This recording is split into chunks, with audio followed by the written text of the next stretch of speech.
Hi there, welcome to Conversations, where we seek to advance your leader and team excellence by discussing relevant topics that impact today's organizations. Welcome to the show. Hey there, leader, and welcome to Conversations, where today we have Professor David Clutterbuck. David is one of the pioneers and foremost global authorities in coaching and mentoring. He introduced supported mentoring to Europe in the early 1980s, and also the 360-degree feedback, which he discovered in Russia while traveling the globe, reporting on good practice and management. David has authored 75 books on coaching, mentoring, leadership, and management. He has also co-founded the European Mentoring and Coaching Council, also known as EMCC, where he is now the special ambassador. In addition, David is a visiting professor at several universities. I've had the pleasure of learning and growing in team coaching and in team coach supervision with David and his team. David, welcome to the show. How are you today? It's about enjoying it. I have an insatiable curiosity. And while I'm not that bothered as to whether I get to every country in the world, I am interested in exploring the world as it appears through the eyes of completely different cultures. And so, in Bali, not eating out where the tourists do, but eating out with the locals, eating what they eat. I would never have conceived of crab porridge, for example. Yeah, but it was delicious. And I would never have thought it completely different. You just don't realize, unless you actually live the life that they do as much as possible. The idea of eating. We have a starter course, a main course, and a sweet course, basically. Yeah, they have everything together. So you've got your steak and you've got ice cream on the table as well. I like that. See, that's my style. There's many times that I'll order dessert first. Yeah. So but you don't, you just don't see these things. And then last year I was in Vanuatu, and I spent some time in the jungle with the the tribes in the jungle. Yeah, and there's not many of them still wear the traditional loincloths and things, but there are some, and that was quite intriguing. But it was I asked them, why is it that you have these houses that you've obviously got some money, because many of them have got four-wheel drives that they use to get to the multiple miles to the only road,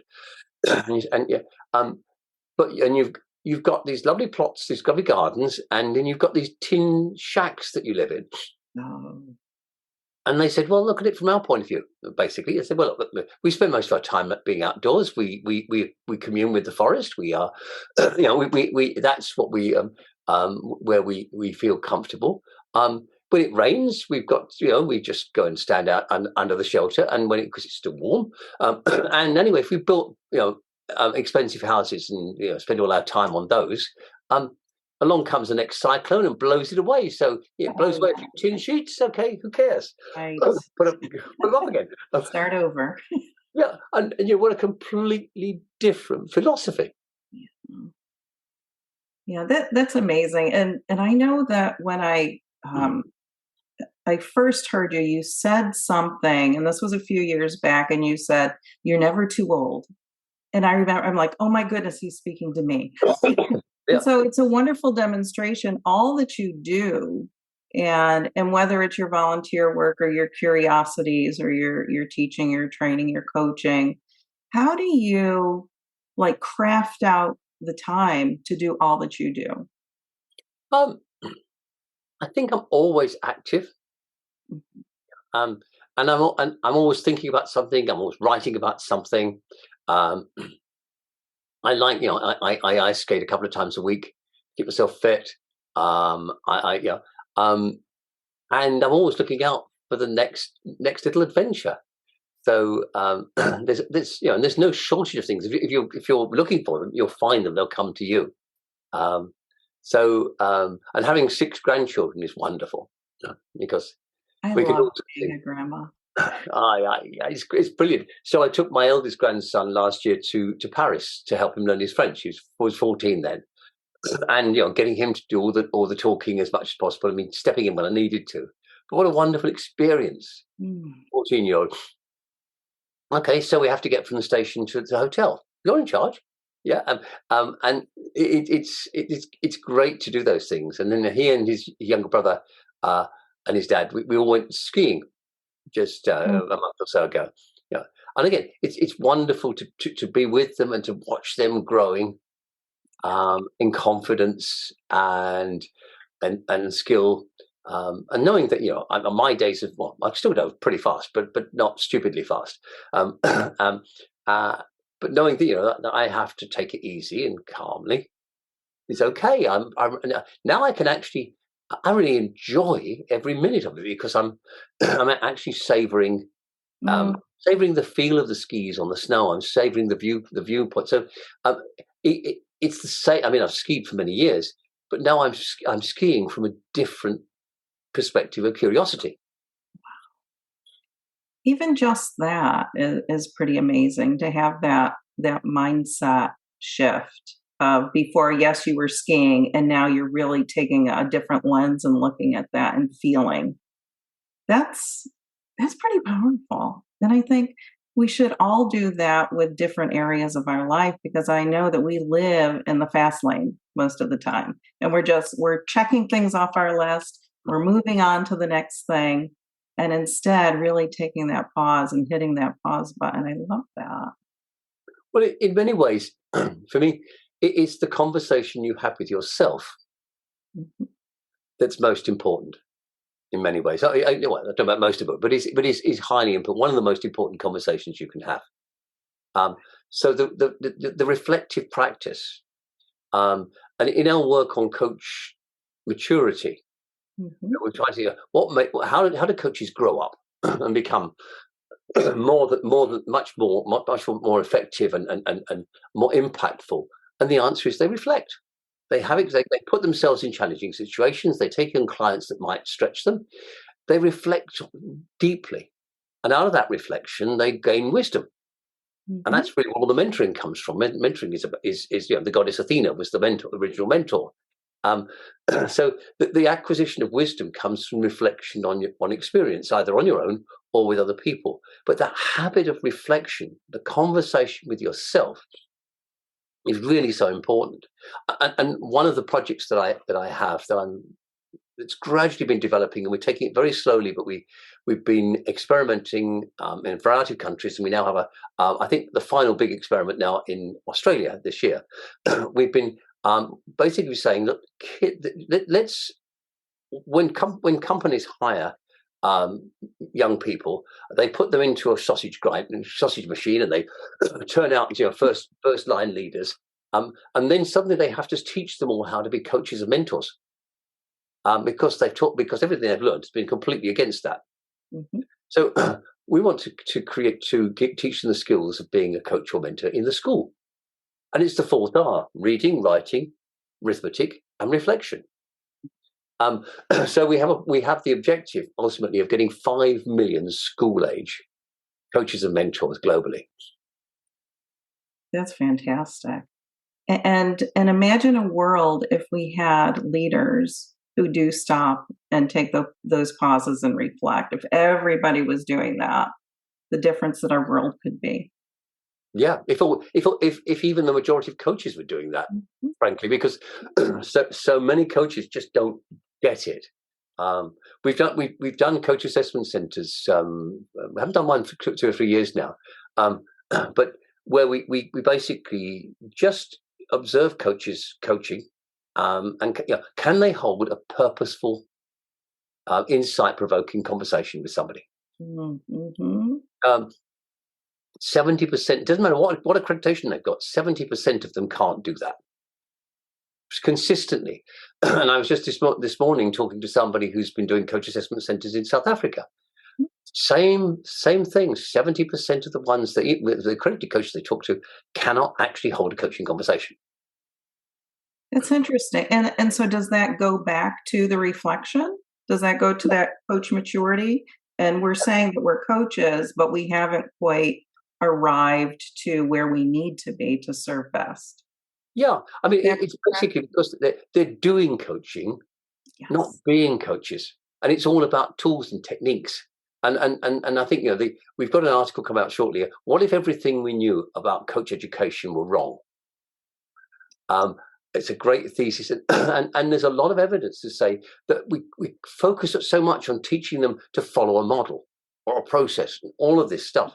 But that's not what coaching's about. You don't need the model if you just rely on your conversational skills, on your ability to enable somebody else to have the conversation they need to have with themselves. Yes. And let's go there. Let's go to team coaching because I know that you are so passionate about that as well as I am. And I didn't know what team coaching was before. I thought I knew what team coaching was. And it goes back to what you were saying about what if, everything that we learned previously was wrong. And I feel like team coaching was that for me. So can Mm. you talk a little bit about how you feel team coaching fits in today's world? Well, like everybody else who comes to team coaching, I made a complete mess of it when I started. It's messy. It is messy, and for example, I remember being told by one of the first companies I did some team coaching with. They said, "Oh no, you don't know. We haven't got time for you to interview everybody. Just go in there, and talk about a lamb to the slaughter." I mean, and it's this thing that happens when you realize that you find this is a totally disunited team, and you finally united them.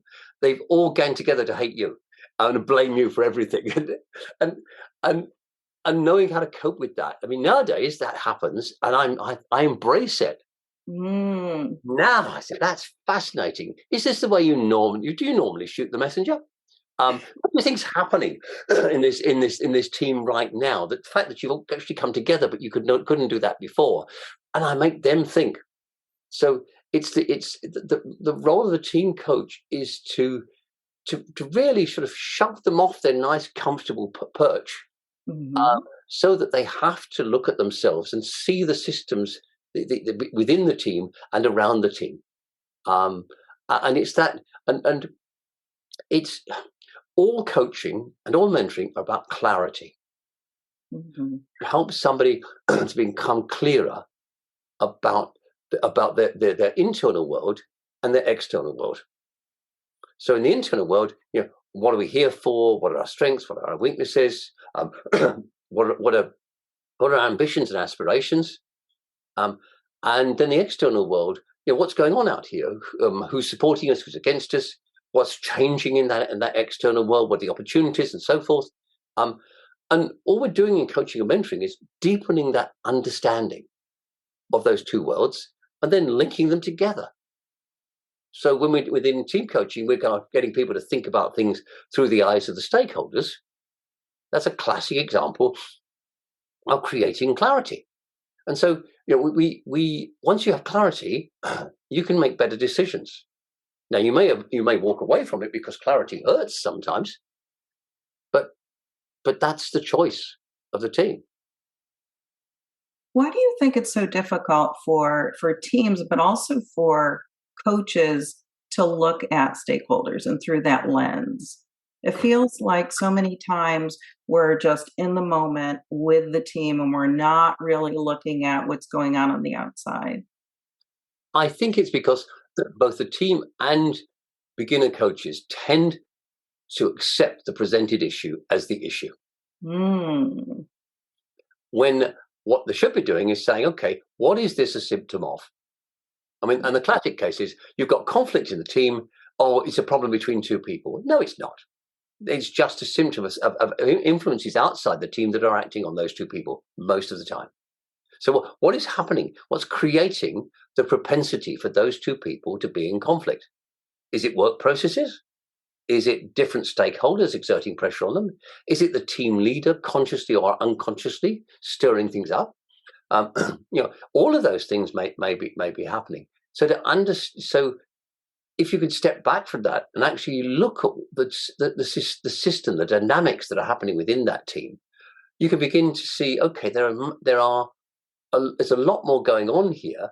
But once we understand what's going on here, we're able to make permanent or at least semi-permanent changes that will alleviate things, rather than try and find a quick fix that won't work very long. And I think that's too many times what they're looking for is that quick fix. Both coach as well as the team. Oh, absolutely. Yes, we would. And people want quick fixes because they're desperate for certainty. Desperate for certainty. It's it's Daniel Kahneman's thinking fast, thinking slow. We like to think fast and just we can tick that one, it's gone. And whereas thinking slow would actually take us a lot further into understanding the context of the situation. I had a wonderful example of this when many years ago I was briefly mentored as a young journalist, management journalist. I decided that Peter Drucker was the person I needed to model my career on for a while. So I used him as a role model, and we met a few times. And on one of those occasions in Oxford, he very jokingly said to a group of us, when you get to a certain level of eminence in management and on the circuit, he said, sometimes you need a statistic. He said, I've always found it's quite fun to make one up. Of course, he was joking, but I thought, now there's an experiment.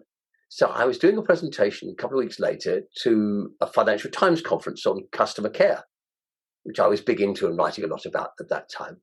And so in the middle of my speech, I said, and of course, research shows that all helps, that it always costs at least 5 times more to get an old customer than to keep a new one. Sorry, to get a new customer than to keep an old one. That way around, yes. And you'll find that in over 97.5% of all the articles and books on customer care. I use that. It's amazing how many students write down 90. Getting it down, and you'll be cited for it. Yes, exactly. But Daniel said, it's a typical example. If the narrative, if what's said fits in the existing narrative that you have, then the lazy brain doesn't want to question it because it must be right, feels right. Therefore, we accept it. And so much of what we have, the conversations that we have in coaching, are about helping people to step out of the narrative and just question bits of that narrative. A classic example in recent years has been originating from this wonderful book, The Good Ancestor, just asking chief executives or presidents of large organizations, what do you want your grandchildren's children to say about you? Do they want to say, "Oh, he made a lot of money," or do they want to say, "But he ruined the planet doing it"? Or do you want them to say, he changed the world for the better"? What do you want them to say? And it really does stop people, or most people, in their tracks. If you've got if they have sociopathic tendencies, they may not be interested. But it's fascinating to shift the focus of their attention to thinking slowly, and that's why when we see really great coaches at work, there's a variation in pace. There are times when there's an excitement in the conversation, and there are other times when they really pull it back. And like conducting an orchestral piece, there's the slow, the very slow pace when you slow somebody down so that they can almost stop. And in our research over the years, going back to the early 1990s, we started to develop a theory around personal reflective space. And what we were doing is, how do people have those moments of 20 or 30 minutes when they really deeply think about or reflect upon something? And it turns out we've got our normal state of affairs. We've got lots of what we call SUI, significant unresolved issues, things we need to think about. We have a level of anxiety about. And then we go for a walk. We do some ironing. We're swimming. In the shower. In the shower. Yeah, a lot of people even have whiteboards in the shower. So indelible ink whiteboards. They do. Excuse me, examples of that. But we pause and we allow one thing to take over our consciousness. And then we start asking ourselves questions around that. So we're saying, why is this important now? When it was, compared to yesterday, who's involved here? What is it I'm actually worried about? And that leads us to some more implications. So who else shares responsibility for this? Supposing I do nothing about this and just let it go. And we go round and round it. And then suddenly we have that moment of insight. And that allows us to reframe the whole thing, gives us different options. Then we come out and if we're walking, for example, people actually slow. The closer they get to insight, the slower they walk. And they may even stop when they get at that insight point. And the reason for that is, or one of the reasons put forward is that it's that you're taking the sugar from the blood is being used up by the brain rather than the legs. And then when you've got your solution, it reverses again. And another explanation put forward last year by a physician was that actually your brain stops thinking. Your brain actually gets so focused on this one thing, it forgets to tell the legs to move. I don't know which is true, but one way or another, there's this process of work that leads us through insight. And the conversations that we have as coaches or as mentors, one of the simplest principles is, where are we, or where is the other person in their thinking around this issue? So are they at the beginning trying to work out what the problem is? Yeah. Or have they had an insight and they just want help in deciding how they deal with that insight and coming up with different alternatives? It's a very different conversation. Depending on the working starting with teams, that whole, if we're doing that on our own and we have our, I'm a leader, I'm doing my self-reflection, but when a team coach comes into a room and really has that reflective process with the team, what does that look like? Well, it means that some people are going to be going through that process faster than others. And so there's a conversation that needs to happen within the team about how you value each other in terms of making sure that you do this journey together. So it's like the old thing about the Boy Scouts. You put the slowest ones at the back. Slowest ones at the front rather than the back. And so the contracting with the team about how you actually value let's stereotype it and say that the introverts versus the extroverts. So if the introverts need longer time to think about this and to work it through, that deeper thinking is going to be really valuable, because it's going to mean that you're not trivializing things, that you are that the things that might go wrong, they're going to be aware of those, or more likely to be aware of those, and bring them into consciousness before you rush into something that's not properly thought through. So helping the team to get a rhythm of conversation that allows it to people to be at different points in the journey to and through insight is, I think, one of the key skills of a team coach, but also a team leader. Mm-hmm. And so how would you bring in one of those quieter voices into the room? If you have a team, and like you said, they're all going through this at a different pace. And if there is somebody who is quieter, perhaps an introvert, they're not necessarily going to come to the table and just say what's on their mind most of the time. Well, there are several things we can do. One is to actually make it everybody's responsibility to listen to each other, and to help each other work through things. So it doesn't mean to say that the extroverts say, "Well, come on." You make them aware of that behaviour and how actually damaging that is. And so say, okay, in this case, it's your responsibility to slow down and really listen to your colleague. Help them as they work through things. Appreciate the process they go through. The other thing we sometimes do is we've got a few introverts and a few extroverts, and again, these are stereotypes for quite fast and slow thinkers in a particular moment. We send the fast thinkers, the extroverts, off to another room for a while, and typically that's why we usually have two team coaches. But we get them to think about, okay, so let's be the devil's advocate.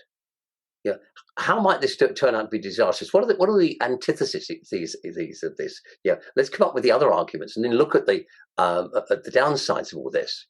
And then you put the two. Then the introverts now have an opportunity. They haven't got all that pressure on them, so they can think more clearly. And then you put the two of them together, and you've got a completely different environment. They are much closer together. And this is becoming increasingly important as we're recognizing the prevalence of neurodiversity. That people who are on the autistic spectrum often need more time, more clarity in order to work something through. But when they do work it through, they are often much more creative than the people who rush their thinking through. So it's including in the conversations people with significant neurodiversity or neurodivergence, and we've got autistic people, people on the autistic spectrum. We've got people with ADHD. We've got HSPs, highly sensitive persons, and those are three key areas that we're looking at the moment. We're doing a book where we're inviting people who are neurodivergent to write about coaching and how they coach from their perspective, rather than having somebody neurotypical try and describe it for them. Interesting. And so, when will this come out? We are still in the stages of inviting contributors, so it'll be sometime next year. That's going to be interesting. Yeah, and that all goes back to contracting, what you're talking about. So that brings me to, we're always contracting as coaches, correct? Yes. If you haven't recontracted several times in a typical team coaching situation, then you probably aren't team coaching. Mm-hmm. You're probably facilitating or doing something else because it's going the way you expected it to. Which means that you're either not listening properly, or there's something else happening. And that's a new word, I feel, for team coaches. For me, when I heard, well, you should always be contracting, it was always, well, you contract at the beginning of the engagement, and there's never any other contracting. So that was new for me to learn that you are in a different space depending on the moment. And it's important that you are always communicating with the team. Are we still where we need to be? Is there anything else that we need to bring in? And really be present with what's happening. Well, so that was new for me. Yes, absolutely. I mean, it's a big difference. And I like to compare team coaching conversations to improv. Oh, yes. Please do talk about that. Well, one of my many roles that I love doing, I chair the research committee at the London Comedy School, looking at social and well-being uses of laughter. And improv is one of the great tools. And sometimes we've actually got a team that's a bit stiff and starchy. We've actually got them to try and loosen up by getting them to do a couple of improv exercises, just to be able to see that they are more creative than they think they are. But in improv, you've really got to attend to the conversation. You can't be drifting off somewhere else because you've got to follow on with the next word. For example, if you're doing, I don't know. If it's a narrative, you can do the next sentence. Or there's, I like the three-headed expert. I don't know if you know this one, but so you're having somebody who's coaching about interview them, and I don't know. So it's Professor. The three of you are collectively Professor Fassbinder, the world's authority on the Yeti. Yeah, and then you go. I first encountered the idea of, and then you go round and round and round. The sentences go on and on and on, and of course you can and you can drop in something, especially or notwithstanding, and so you've constantly got to be alert, and it's rather like that. The team coach with the team, and the two team coaches together, because there's a continuous recontracting between the two team coaches as they work. That was also very new for me, to have a co-coach. And that dynamic alone brought a lot of learning. And especially if it's a coach that you've never worked with before, you don't know where they are. So really that contracting at the front end was really, really important. And then the recontracting throughout the engagement, for sure. Yeah, well, a lot of the issues brought to me in supervision, in team coach supervision, relate to failures of contracting between the two coaches. Can you talk a little bit about that? Because we hear a lot about in the coaching world about mentor coaching, and then in team coaching there's supervision. Can you a little bit? Stay tuned for part 2 with Professor David Clutterbuck coming up next.